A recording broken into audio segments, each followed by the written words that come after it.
Hello, ito yung pinaka-best seller na lumpiang sariwa sa Quiapo.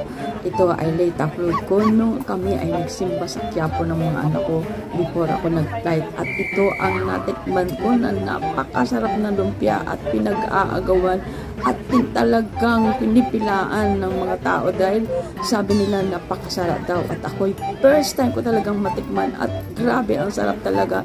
Saludo ako sa iyo kuya sa sipag mo na magtitinda ka ng lumpiang sariwa sa tabi ng malapit sa simbahan ng Quiapo. At nakita nyo guys, ayan, napakadami pong bumibili at makikita mo naman talagang malinis ang kanyang paninda at yummy talaga. Hindi pipila nito kung hindi masarap ang pagkagawa nito guys. At in fairness, napakamura lang sa alagang 100 isang styro, kumbaga isang set ng lumpia ay talagang pinag-aagawan ng mga tao. Kaya ayan guys, tingnan nyo, ang dami talagang bumibili, kumakain at nagte-take out ng kanilang lumpiang sariwa. Thank you for your watching. Sana po yung mga nasa Manila, puntaan nyo to at matulungan si Tata.